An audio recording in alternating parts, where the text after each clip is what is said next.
Bonjour à toutes et à tous, ici Robert Fontaine, grand maître international pour Internet Chess Club. On va essayer aujourd'hui de mater le roi adverse avec un roi et une dame dénudés.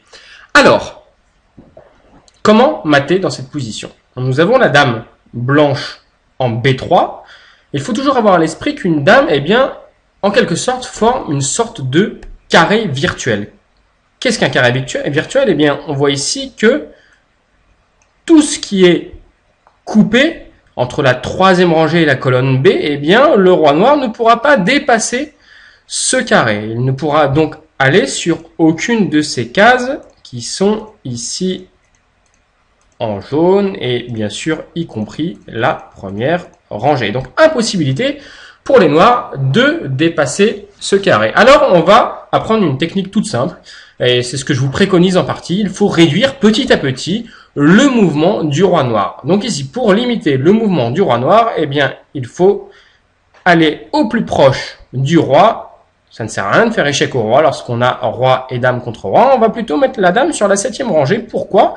Puisqu'on voit que le carré s'est transformé en rectangle. Et on voit maintenant que le roi noir est très limité.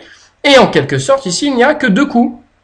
Soit roi D8, soit roi F8. Donc, on va par exemple bouger le roi en F8. On pourrait avancer le roi, mais une nouvelle fois, je vous propose de rapprocher la dame et de limiter l'action du roi noir. On va rapprocher la dame en D7.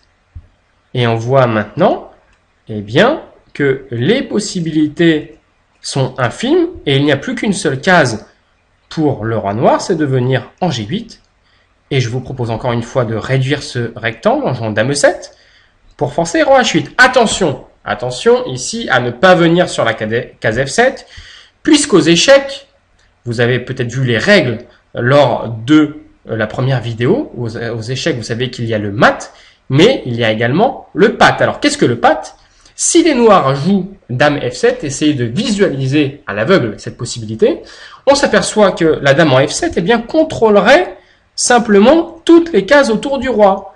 Les noirs n'ont plus d'autres pièces à jouer, seulement le roi. Le roi ne peut pas bouger. Il y a donc pat. C'est une catastrophe puisque pat aux échecs signifie match nul. Et lorsqu'on a un avantage roi plus dame contre roi, faire match nul, ce n'est pas une bonne opération. Donc ici, il ne faut surtout pas jouer dame F7 qui forcerait le pat, donc le partage du point. Il faut maintenant ramener le roi simplement proche de l'action, on va dire. Il y a un seul coup dans cette position, c'est roi G8. Et ici, je vous laisse deviner l'échec et mat en un coup.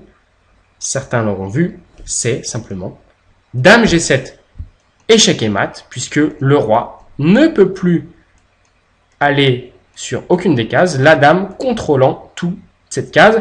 À noter que le roi en F6 protège la dame G7, donc les noirs ne peuvent pas prendre la dame.